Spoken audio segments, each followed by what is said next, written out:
E aí, tudo bem? Vamos falar mais de Cruzeiro, né?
É isso aí.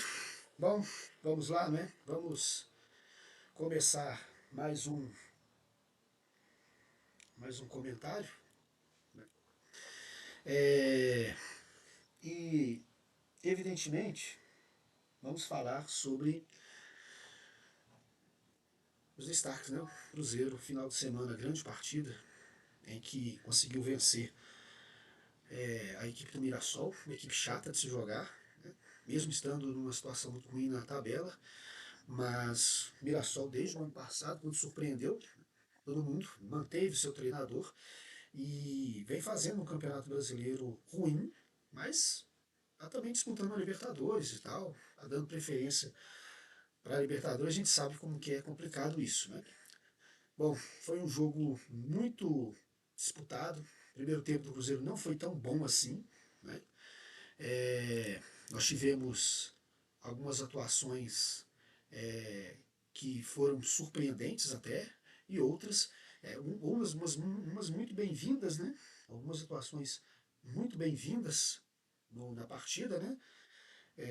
As notas estão aí para vocês verem. O destaque do jogo aqui para a gente no canal foi o Lucas Silva. O Lucas Silva, no segundo tempo, ele entra e ele muda o patamar do meio de campo do Cruzeiro. O Cruzeiro estava com o meio de campo muito travado, apesar da boa estreia do Zé Lucas, mostrou ser um jogador garoto, né, 18 anos, de muita personalidade, ganhou ali várias divididas, participou também da ligação meio campo-ataque, mas o Lucas Silva entra no segundo tempo. Quando o Lucas Silva entra no segundo tempo, ele dita o ritmo do jogo, ele dita praticamente o ritmo do jogo.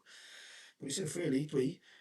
O Lucas Silva, de vez em quando, ele surpreende, né? Sempre jogando bem, jogando com inteligência. É um jogador que tem números expressivos, né? Entrou agora essa semana também para a lista aí, 24º jogador da história do clube que mais vestiu a camisa. São números bem, né, interessantes do Lucas Silva. Se não me engano, foram mais de 300 são 300, mais de 370 jogos que o Lucas Silva veste a camisa do Cruzeiro. Então ele consegue entrar aí para esse hall tão seleto aí de grandes astros do Cruzeiro, né? 24º jogador que mais vestiu a camisa azul estrelada desde a criação do clube. O recorde, que praticamente imbatível, continua sendo do Fábio, né? Mais de 900 jogos. Isso aí dificilmente alguém vai conseguir alcançar, mesmo porque os dois únicos jogadores hoje que têm mais ou menos chance de chegar perto e não vão chegar é exatamente o Lucas Silva, 370 e poucos jogos, e o Lucas Romero, que tem um pouco menos de jogos do que o Lucas Silva. Então é complicado para qualquer um dos dois aí alcançar, né, este número expressivo do, do Fábio. O Fábio tá aqui, ó. 976 jogos com a camisa do Cruzeiro. O Lucas Silva está na 24ª posição com 345 jogos. O restante aqui para frente são jogadores, são ex-jogadores, jogadores que não estão mais jogando, né? Não estão mais em atividade. E, bom, o Cruzeiro venceu, estive lá no Mineirão, muita festa, quase 58 mil pessoas, é uma torcida que eu não vou cansar de repetir, que é inigualável, não há como comparar. Somos o dobro do adversário e são números, eu não discuto com o torcedor, porque é perda de tempo, perder minha saliva, só ver as pesquisas, só olhar os números, né? É fácil perceber. Tem time aí que está com dificuldade de colocar 15 mil no seu estádio, enquanto o Cruzeiro coloca quase 60 mil. Mas enfim, jogo importantíssimo, 3-1, uma vitória de muita personalidade do Cruzeiro, né? E além desses números aí, nós tivemos a estreia de alguns jogadores nessa partida, importantíssima estreia. Teve o Wesley, que fez o terceiro gol, fez um golaço. Eu até conversava com um torcedor ali que estava comigo no estádio, ele disse que há muito tempo que ele não via um ponta do Cruzeiro fazer o que o Wesley fez. O Wesley teve 20 minutos de jogo, ele sozinho partiu para cima de dois adversários, dois defensores do Mirassol, passou pelos dois e no terceiro que chegou para o combate, ele já colocou a bola do outro lado do gol, tirando do goleiro. Foi um golaço e estreia mais do que. Aliás, o Wesley fez um gol antes mesmo de ser apresentado oficialmente, que foi na segunda-feira. Né? Foi ontem que ele se apresentou, foi apresentado aí à imprensa. Ele já tinha feito o gol. Outra estreia interessante foi a do João Costa. O João Costa também, que está aí na foto ao lado do Wesley, fez também uma boa estreia, muita movimentação. Ele jogou mais pelo lado direito, o Wesley caindo mais pela esquerda, dois pontas abertos e teve um lance, inclusive teve tabela entre os dois, né? Teve um lance lá que o João Costa dá de calcanhar para o Wesley chutar, o Wesley solta uma bomba que acerta até na câmera. Não vai no gol, mas foi uma pancada. Se vai no gol, dificilmente o goleiro pegava. Então já me deu uma expectativa muito boa para esses dois jogadores. Faltou ainda, não estreou ainda o Lúcio Rodrigues. Mas por enquanto foi uma estreia, foi apresentado os jogadores aí, muita vontade, muita raça, partindo para cima do adversário, jogando em casa, se impondo aos defensores do Mirassol. Então isso é muito importante.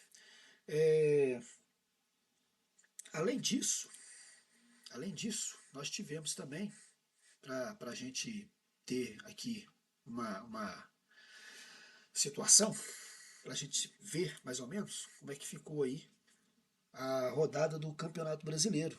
Né? A gente teve aí os jogos, né, desse final de semana, rodada número 22, Grêmio 2, São Paulo 1, Remo 2, Atlético Mineiro 2, Coritiba 2, Chapecoense 1, Botafogo e Fluminense empataram em 1-1. Esses jogos no sábado. No domingo, o Cruzeiro abriu com 3-1 sobre o Mirassol, esse jogo das 11 da manhã, né? Com o apoio maciço da China Azul. Palmeiras e Inter não saíram do 0-0, assim como Bahia e Vasco. O Santos perdeu em casa para o Atlético Paranaense por 2-0. O Red Bull Bragantino perdeu em casa para o Corinthians também pelo mesmo placar. E o Flamengo venceu o Vitória da Bahia, que se tornou aí de repente, um certo bicho-papão de alguns, né? O Vitória é mais ou menos isso. Dentro de casa ele gosta, ele tem um poder mais de se impor pela pressão da sua torcida. Mas é o que eu sempre digo, torcida não ganha jogo. Ajuda muito o time, né, a jogar, a empurrar a equipe. Mas o adversário, se tiver personalidade, os jogadores tiverem personalidade, não faz muita coisa assim. Isso vai muito do mental, né?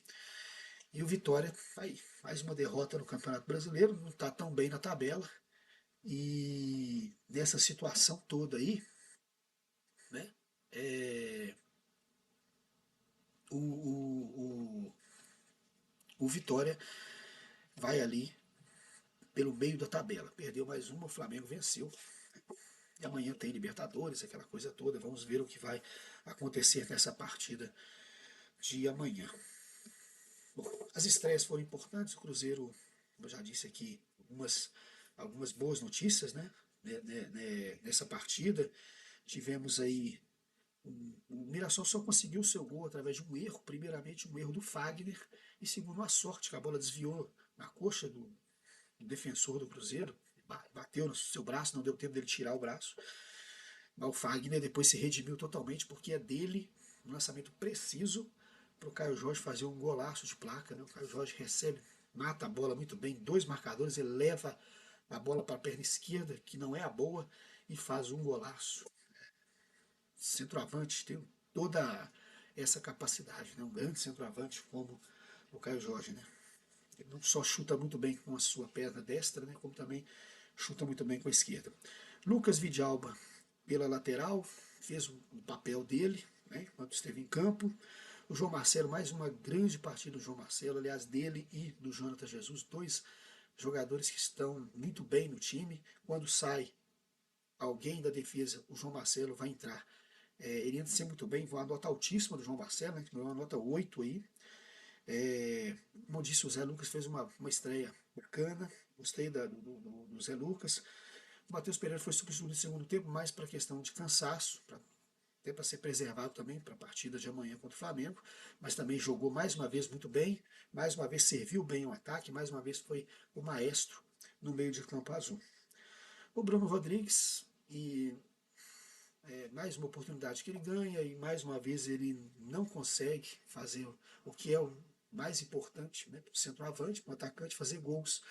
Está me lembrando o Wanderson, né? Está me lembrando o Marquinhos, sempre muitas oportunidades, daqui a pouco essas oportunidades acabam, a gente sabe da coerência que o nosso treinador tem. Né?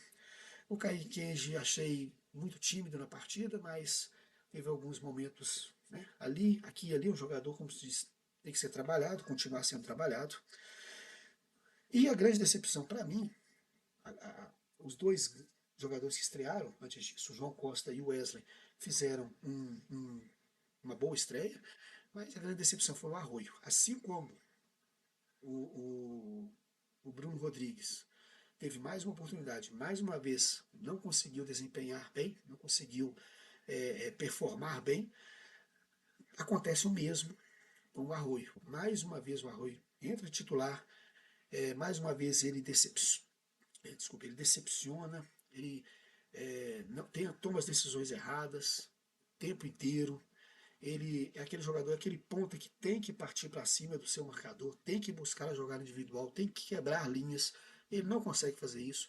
Veja o exemplo do Wesley, que entrou no segundo tempo, e eu havia dito, lembra do vídeo anterior? Jogadores igual Arroio, por exemplo, abram o olho, porque estão chegando uns caras aí que, se tornando titulares, é difícil, muito difícil recuperar a titularidade. Mas o Arroio é um garoto também, novo, né? 20 anos, é um jogador que tem muito a aprender, mas continua aquela coisa. Né? O tempo está passando, as oportunidades estão se esvaindo entre os dedos dele, daqui a pouquinho ele não terá mais tantas oportunidades assim. Né? Verdade? Isso acontece, isso é, né, dentro da normalidade e dentro do que eu considero, vendo o nosso treinador, a coerência que ele tem, né? A justiça que ele tem, ele sempre obedecendo essa linha da qualidade e do merecimento. Né? Está merecendo, ele continua com o jogador. O jogador está tendo uma, duas, três, quatro oportunidades e não consegue performar, ele acaba dando lugar, ele mesmo acaba dando lugar para outro. Falando no Arthur Jorge, comentando com os amigos também que estavam comigo no estádio, diferenciado demais. É um cara que, assim, debaixo de um sol de mais de 30 graus, no meio do dia, ele está lá debaixo do sol, o técnico do Mirassol nem aparece, nem dá as caras no campo, ele fica só debaixo da marquise ali do banco de reservas, e o Arthur Jorge o tempo inteiro ali no gramado, ali na beira do gramado, gesticulando, gritando, é, comemorando com seus jogadores. É muito diferenciado ter um treinador assim que participa e vibra. Né? É muito orgulho, eu acho que o Pedrinho acertou em cheio, não só de ter trago o Arthur Jorge, obrigado por trazer o Arthur Jorge, como também para renovar um contrato com ele aí para mais tempo. Eu acho que é grande reforço do Cruzeiro Esporte Clube nesse momento, o nosso treinador. Chega a ser, em vários momentos, como ele foi nessa partida, brilhante. Não é perfeito, todo mundo erra, né? Mas o Arthur Jorge tem uma média fantástica aqui de jogos, tirou o time da lanterna do campeonato. Nesse momento o Cruzeiro é o quinto colocado na tabela, com 33 pontos. Se pensar que algumas rodadas atrás, praticamente com o mesmo time, o Cruzeiro estava na lanterna, 4 pontos ganhos em 24 possíveis. Era Adenor, era triste para o nosso Cruzeiro. Se tem alguma compensação, foi realmente o Campeonato Mineiro, né, que foi conquistado, mas se deixar de lado um campeonato como o Campeonato Brasileiro, não é fácil. Bom, eu, para encerrar, a gente vai trazer tudo sobre o jogo, é o grande clássico brasileiro da Libertadores amanhã, né, no próximo vídeo, na quinta-feira. E a gente vai passar agora. Tem aqui uma coisinha que estou esquecendo aqui, não posso esquecer, que são os confrontos. Hoje tivemos o sorteio da Copa do Brasil. O sorteio foi realizado. Me desculpem. Aqui, né? Sorteio da Copa do Brasil. Mais uma vez a CBF não consegue nem mais esconder a ridicularidade que ela é. Não foi realizado coisíssima nenhuma de sorteio. Foi colocado simplesmente o que a CBF quis, o que ela determinou, e já determinou desde que os clubes, essas oito equipes já estavam determinadas aí. Se você for olhar o banner da CBF, da Copa do Brasil, você vai perceber que exatamente a configuração como está, ela saiu aí nesse sorteio, né? Esse sorteio, ó, sorteio que foi realizado hoje. Uma mentira, eu acho que, eu vou concordar com o Gustavo Reis, que é um jovem torcedor aqui do Cruzeiro, um youtuber, né, TikToker, está sempre aí nas redes sociais, e ele disse uma coisa hoje que eu concordo 100% com ele. Aliás, ele é muito inteligente, é um cara que eu acompanho já há algum tempo, e ele disse o seguinte: se a CBF, para não passar tanta vergonha igual ela passou hoje, ficou ridículo o que ela fez, né? Deve ter sido defendida aí por algumas mídias aí, né? A gente sabe por quê. Mas o que ela fez é tão ridículo, para ela evitar esse tipo de coisa, ela poderia simplesmente determinar como a Comebol. Ó, chegou duas equipes do mesmo estado, né, ali nas quartas de final, inevitavelmente essas equipes vão ter que se enfrentar. É igual a Comebol faz. Mesmo país, igual tivemos. Vão uma possível aqui, passaram Palmeiras e Flamengo. Palmeiras e Flamengo vão ter que se enfrentar nas quartas de final. Pronto, pronto, obrigatoriamente. É o que eles deviam ter feito. Olha aí a configuração. Três clássicos, né, totalmente definidos, anterior já de antemão pela própria CBF. Né. Teremos aí Internacional e Grêmio. As equipes que estão aí à esquerda vão realizar o primeiro jogo em casa, então é Inter e Grêmio, primeira partida, segunda partida, a primeira partida no Clássico Mineiro, Cruzeiro e Atlético, será no Mineirão. A primeira partida entre Palmeiras e Santos será, provavelmente, não sei, talvez no Allianz Parque, ainda não sei. A definição, mas deve ser no. Agora não é nem Allianz Parque, no Parque, né? Arena Nu, sei lá, no Parque. É o novo patrocinador do Palmeiras aí. E vai ser no estádio do Palmeiras, enfim. Palmeiras e Santos. E o outro jogo que sobrou, se tivesse aí, por exemplo, um Vitória e Bahia, ficaria Bavi também. Mas Vasco joga a primeira partida em casa, provavelmente no Maracanã, contra o Vitória da Bahia. É o outro jogo dessas quartas de final, definindo aí, né? É, é, como eu disse antes, não teve sorteio, teve uma encenação e ficou definido. Isso aí já estava definido de antemão. É, e agora, a gente já falou aqui dos caras aqui, a gente vai falar, vamos adentrar aquele campeonato. Eu falei com vocês, a gente vai, o canal aqui, Toque 61, vai dar uma cobertura especial para a Liga Italiana, né, para a Série A da Itália, e também vamos falar bastante sobre o maior campeão, hoje considerado o maior campeonato nacional do mundo, que é a Premier League. E a gente vai falar sobre, principalmente, dar uma averiguada, uma análise maior na Série A italiana. Tá? porque tem tudo a ver com a nossa história, né, palestra. E nessa Série A italiana, a gente vai falar sobre tudo, falar sobre jogos, daqui a pouco a gente vai falar aqui sobre os treinadores, né, que vão trabalhar, os 20 treinadores das 20 equipes que vão disputar a Série A. Antes disso, a gente estava falando, eu estava olhando, e sobre algumas questões, até um mapeamento que o canal fez sobre as equipes, a situação de como acontece aí com os jogadores que jogam nos países principais aí, né? Europeus, sul-americanos, como é que a quantidade de jogadores que jogam fora de seus países, estão em outras ligas. Por exemplo, olhando pelos números aí, você vê aí que no Brasil, o Brasil exportou, esse número aí azul aí, ó, são jogadores que são brasileiros e jogam em outras ligas. 1.418, o Brasil lidera, né, com o maior número de jogadores brasileiros que atuam em outras ligas. A França vem em segundo com 1.189, a Inglaterra vem com 586 em terceiro, a Espanha 514, a Alemanha 475. Né? Aí à frente aí você vê os jogadores que jogam na Liga Italiana, né? A quantidade de jogadores desses países. Portugal 406 e a Itália apenas 158, sendo que desses 158, 8 jogam, a maior quantidade joga na França. A maior quantidade de torcedores italianos que saíram da Itália para jogar fora, jogam. Aí eu estou colocando aí entre os principais países, tá? Eles têm um maior número em outros países, porém, os países de mais expressão se inclui aí o maior número na França. São 8 países, né? Nessa análise que a gente fez aí, são números reais, tá? São números reais. E aí, os números de jogadores que, né, saem, jogadores que. E a receita de cada país com nessa migração aí, né, jogadores que saem, jogadores que entram.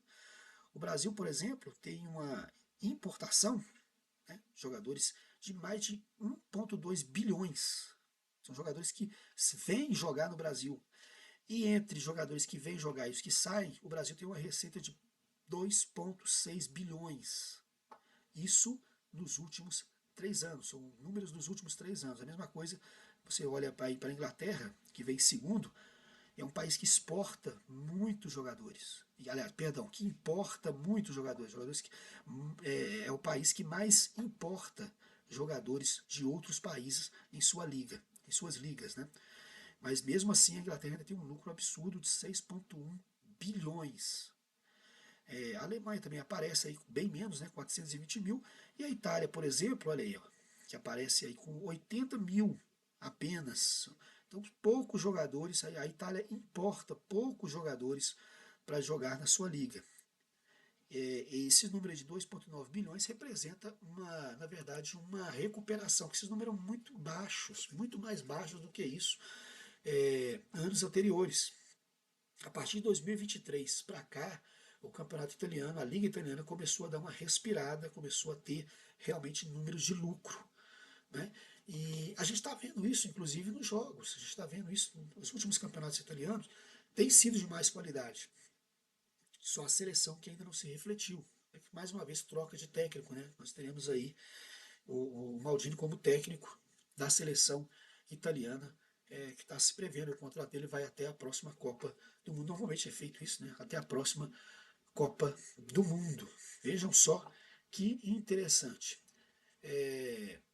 Agora, falando sobre essa situação toda, a gente vai mostrar aqui para vocês. Tem um videozinho aqui, esse videozinho está sendo lançado aqui, né? Todas as vezes que a gente for falar sobre a Série A italiana, esse vídeo vai rodar. Vou passar para vocês aqui agora e daqui a pouquinho a gente retoma e eu vou trazer para vocês, para finalizar tudo, como eu já havia prometido em vídeos anteriores, a primeira rodada, como será a primeira rodada do campeonato, dos campeonatos, né, da Liga italiana e também da inglesa. Vamos ver então esse vídeo aqui e a gente já volta.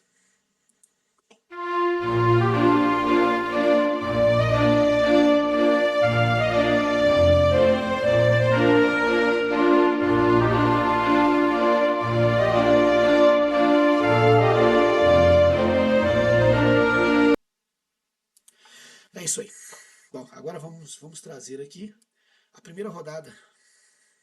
Essa é a primeira rodada do Campeonato Italiano. Ela vai acontecer aí, né, a partir do sábado, dia 22. Teremos finalmente, né, a primeira rodada do Campeonato Italiano. Para você que quer acompanhar, vai acompanhar, a gente vai acompanhar muito desse campeonato, tá? Então, a primeira rodada aí, ó, no sábado, dia 22, primeira partida às 13h30, duas partidas às 13h30, esses horários são horários de Brasília, tá?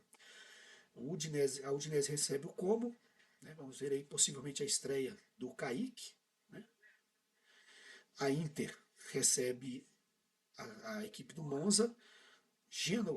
O Gênova recebe o Napoli, né, na cidade de Gênova.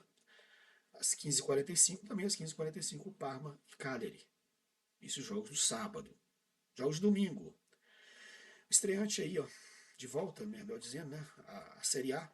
Frosinone, em casa, recebe a Juventus. 13h30, também às 13h30, o Venezia recebe o Lecce. Às 15h45 do domingo, dia 23, tem Atalanta e Sassuolo. E ainda no domingo, também às 15h45, a Torino recebendo o Milan. Na segunda-feira, mais duas partidas encerram a primeira rodada do campeonato italiano. Bolonha recebendo a Lazio às 13h30 e a Roma recebendo a Fiorentina às 15h45. Já na Premier League, a primeira rodada começa, na verdade, na sexta-feira, dia 21. Tá pouco, né? Poucos dias. Hoje está faltando 10 dias para começar, né? Hoje, dia 11. O Arsenal, que é o atual campeão, recebe o Coventry City. Esse jogo será às 16 horas, jogo único da sexta-feira, dia 21.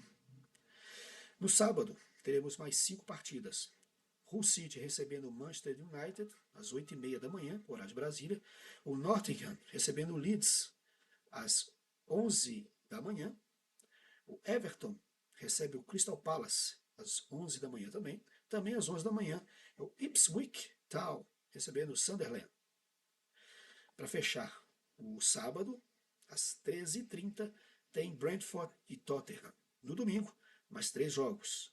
Brighton e Home recebendo o Aston Villa, jogo às 10 da manhã, horário de Brasília. Manchester City, a estreia aí do Manchester City de Holland, contra o Bournemouth. O jogo será também às 10 da manhã. E às 12h30 tem Newcastle e Liverpool, jogão, hein? 12h30 do domingo, dia 23. Na segunda-feira, para fechar a rodada, o Fulham recebendo o Chelsea às 16 horas. Repetindo, hein? Horário de Brasília. Próximo vídeo, vou trazer aqui os 20 treinadores, vamos falar aqui um pouquinho de cada um deles, tá? De maneira mais rápida, né? Para não alongar demais. Vamos falar sobre os 20 treinadores atuais que vão começar e a gente não sabe se vão terminar. Com certeza alguns não vão terminar nessas mesmas equipes, né, quase certo. E vai ter uma particularidade, vocês vão ver uma particularidade, né, quase todos os treinadores, assim como quase todos os jogadores da Liga Italiana são de casa, são italianos.